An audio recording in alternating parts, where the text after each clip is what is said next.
The chemistry of control.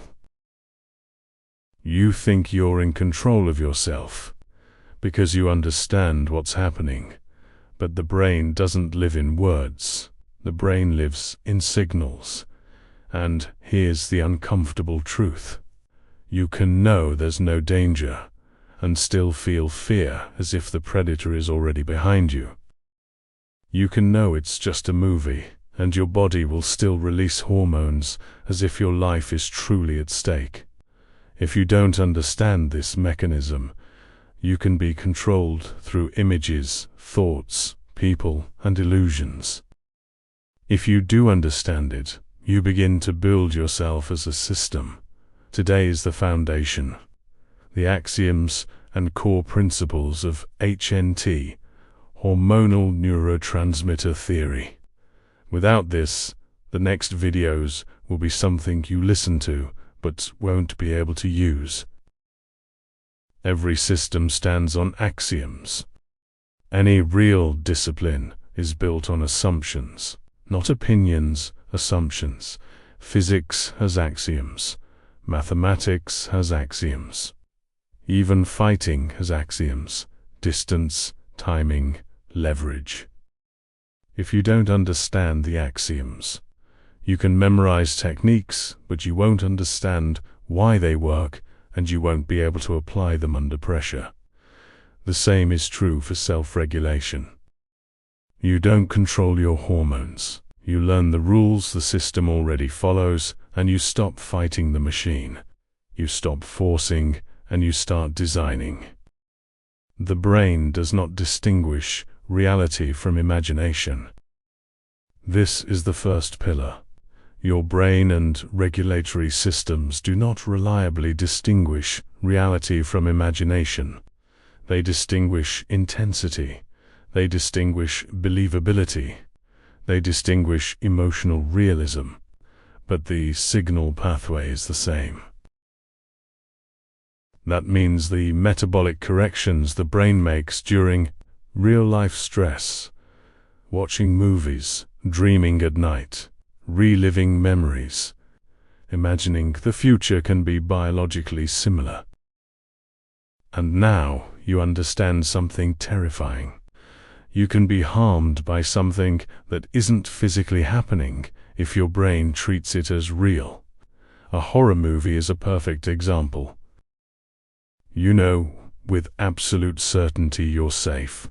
You know it's fiction. You could swear on your life. Nothing can hurt me. And still your body reacts. Your heart rate changes. Your breathing changes. Your muscle tone shifts. Your nervous system loads adrenaline.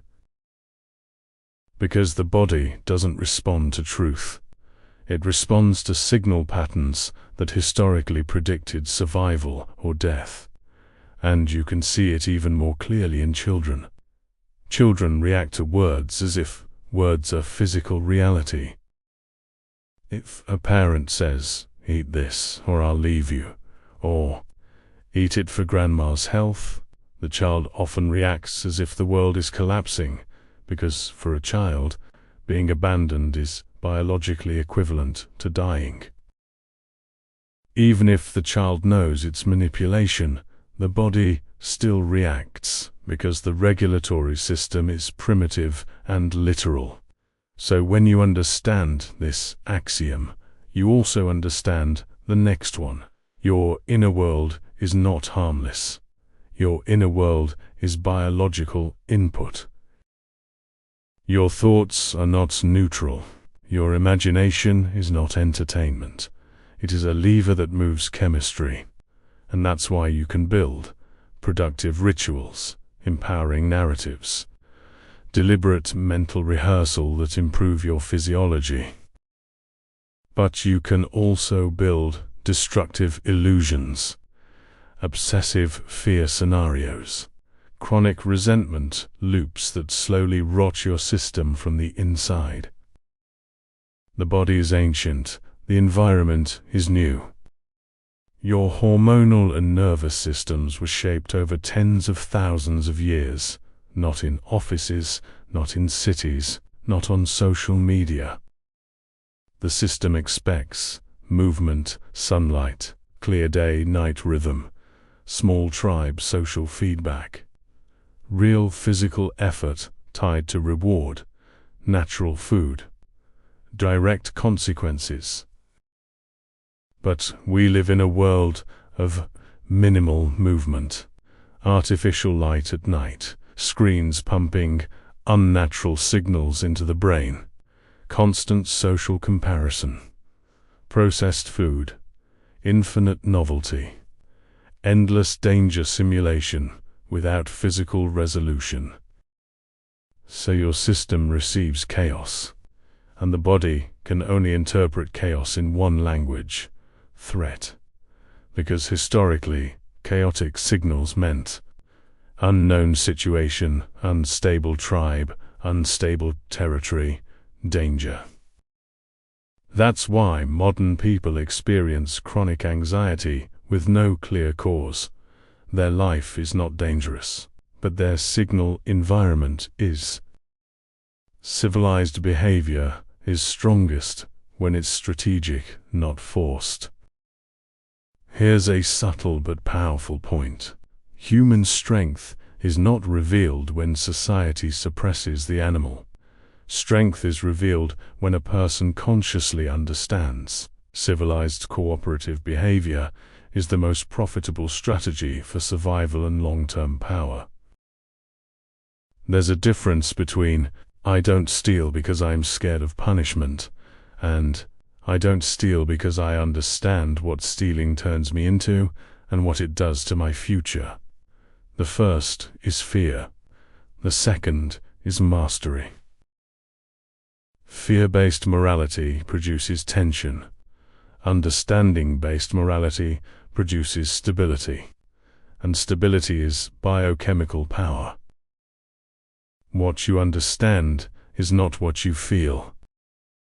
This is where most people fail. They think, if I just explain to myself that I'm fine, I will calm down. But the system doesn't calm down because of explanations. Your conscious mind speaks in words. Your regulatory system speaks in sensation. You can know you're safe and still feel fear. You can know you should sleep and still feel wired. You can know you should focus and still feel scattered. Because knowing is cognitive. Feeling is biochemical. So the first step of mastery is to stop living in explanation and start living in sensation. Not as mysticism, as mechanics. 3 levels of controlling hormones and neurotransmitters. Level 1. Changing internal chemistry through inputs. Food, images, fantasies, content, environment, because your brain treats what you consume as signals. What world am I in? What is happening? What should I prepare for? You can eat clean but scroll toxic content for 2 hours a night and still ruin your chemistry. Because the nervous system doesn't only eat food. It eats meaning, danger, hierarchy, social signals. Level 2. Designing triggers and conditions. This is where real power begins. You don't rely on discipline. You design your world so the right states activate automatically.